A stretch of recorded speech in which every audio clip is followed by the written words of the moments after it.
I'm Randall Cadenhead, and now the news.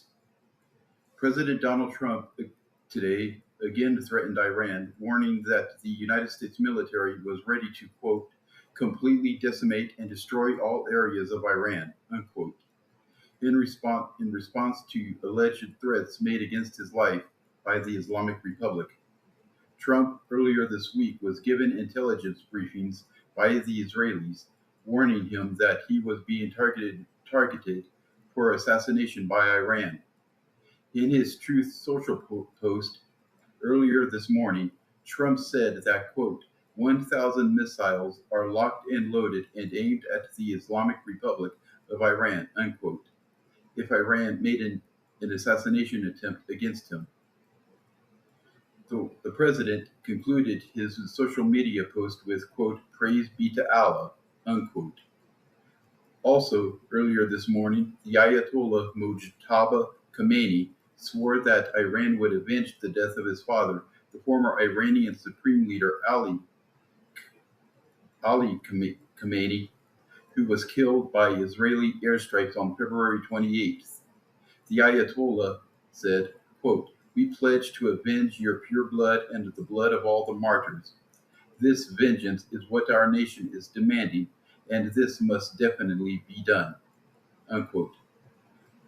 Earlier this week, on Wednesday, Trump told reporters that the Iranians were plotting to assassinate him.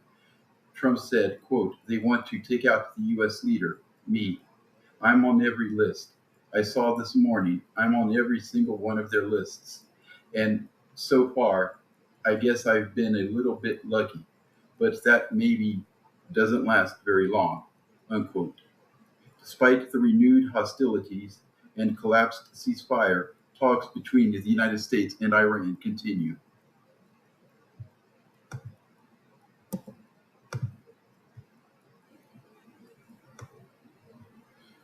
Democratic Representative Roy Khanna says that he and his delegation were detained by armed Israeli settlers into the West Bank during a visit earlier today.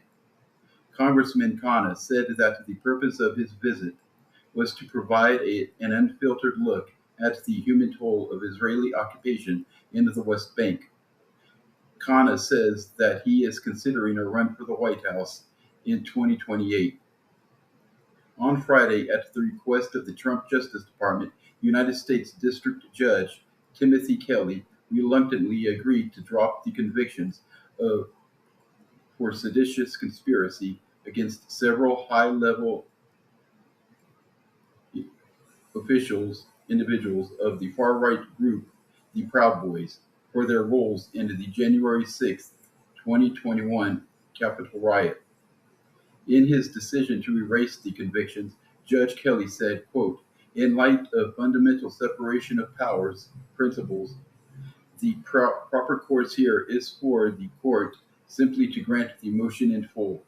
No one should mistake the court's granting of the government's motion for its agreement with those decisions.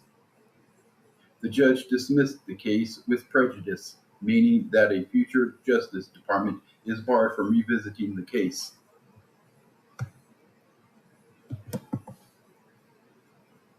The 21st Century Road to Housing Act officially became law overnight, despite President Trump's refusal to sign the legislation and not vetoing while not vetoing it. Lawmakers on both sides of the aisle on Capitol Hill are celebrating the historic bipartisan legislation. The new law aims to address the country's housing shortage and homelessness crisis by increasing the supply of homes, as well as home ownership overall. The Road to Housing Act also lessens regulations in order to encourage the construction of new homes, as well as hindering Wall Street investors from buying properties that could go to families. This is Randall Cadenhead, No Spin News.